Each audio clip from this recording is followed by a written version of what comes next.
Hello everyone. In this session, we are going to start the new chapter, that is some natural phenomena. Natural phenomena which occurs naturally in our surrounding.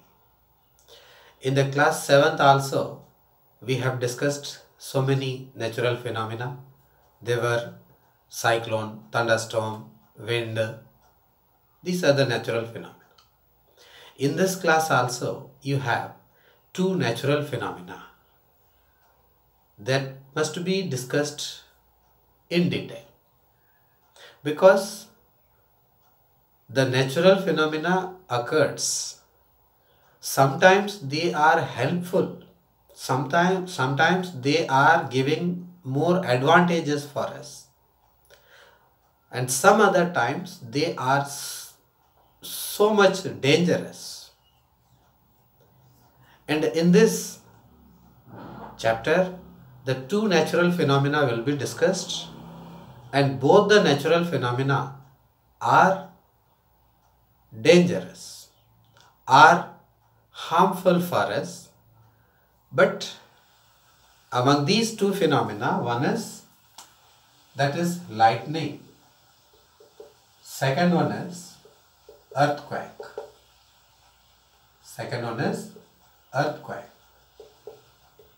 In these two phenomena, both are harmful, but the lightning, it has one very much important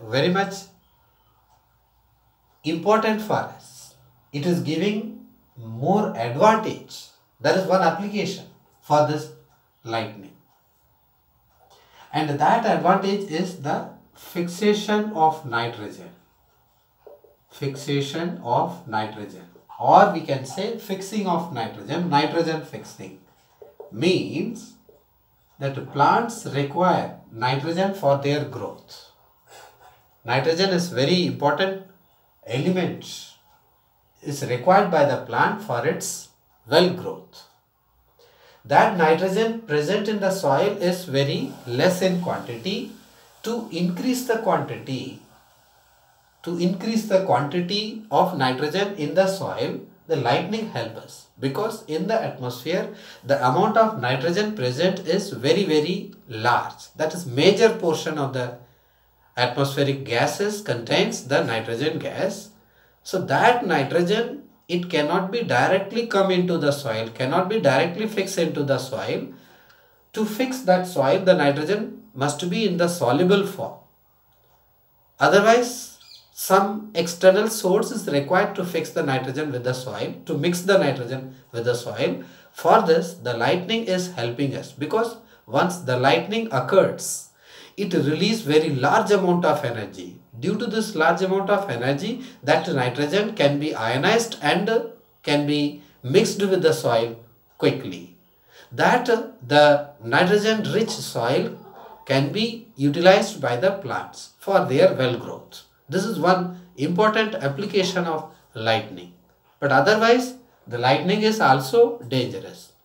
Among these two things, the earthquake is more danger, because it is originating from the interior of earth. From the interior of earth means at what time and at what place and at what intensity it is going to occur, that cannot be predicted. That's why we say the earthquake is more dangerous than the lightning. And the earthquake, once it occurs, that depends on the intensity, whether it is heavy or light. Means sometimes the earthquake causes the loss of property, and sometimes if its intensity is very large, very high, then it may cause the loss of life and also loss of property. Right? Okay. Now we are going to discuss how this lightning occurs and earthquake occurs one by one.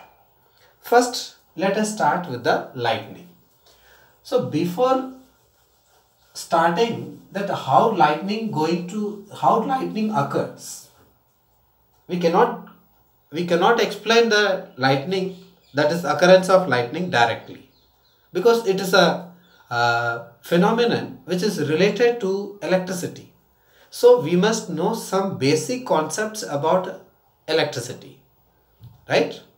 So naturally that all the matter,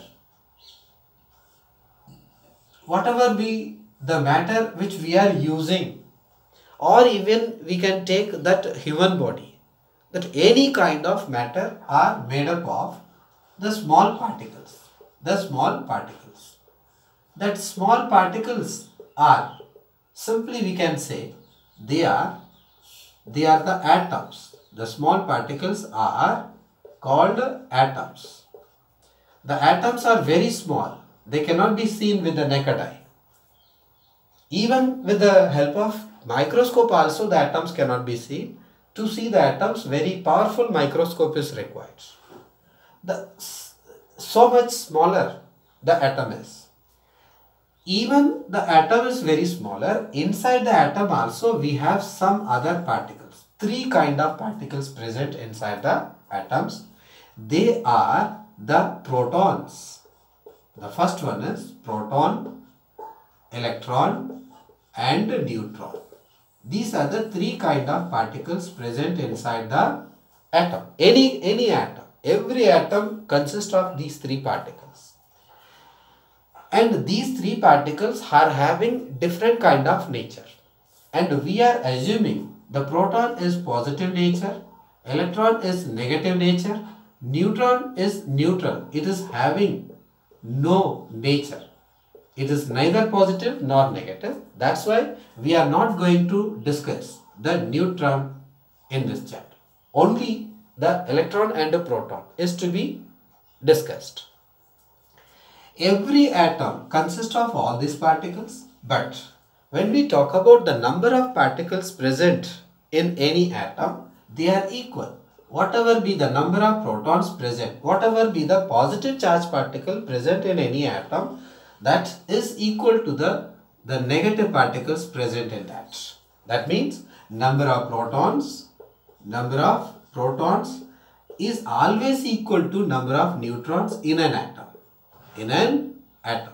That's why we say that the positive nature and the negative nature, they are equal.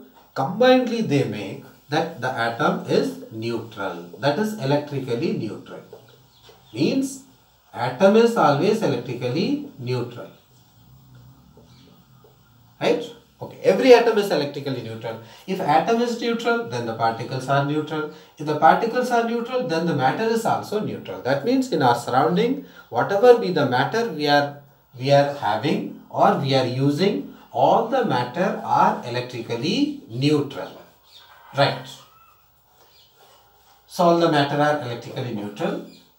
But these matter can be electrified.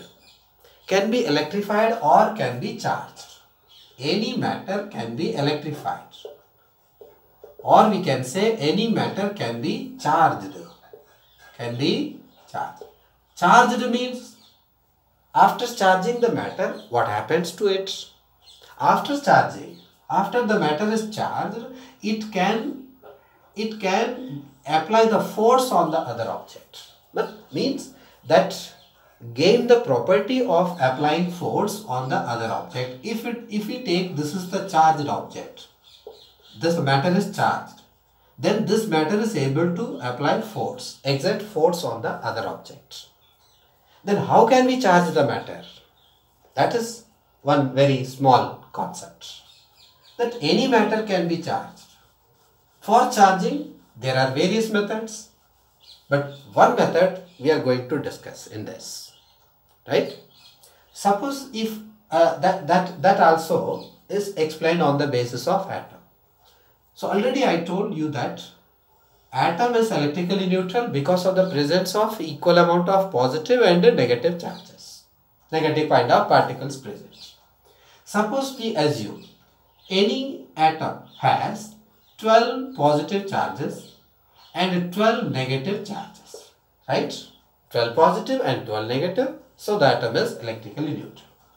In this, we can take out an electron from the atom or add an electron into the atom.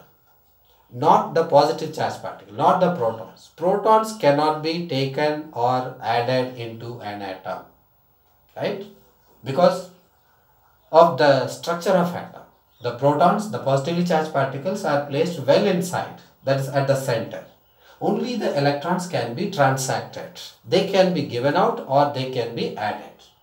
Suppose if I take one electron from this atom, one electron is taken out from this atom. After that, we have the species.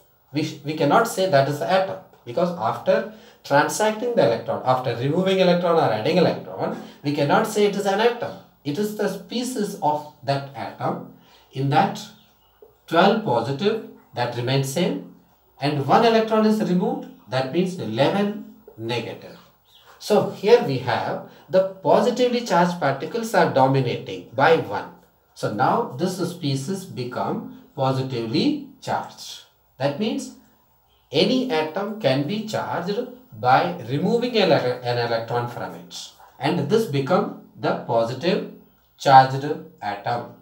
Or we can say this atom present in the matter, so we can say the matter is also positively charged. So the matter is positively charged.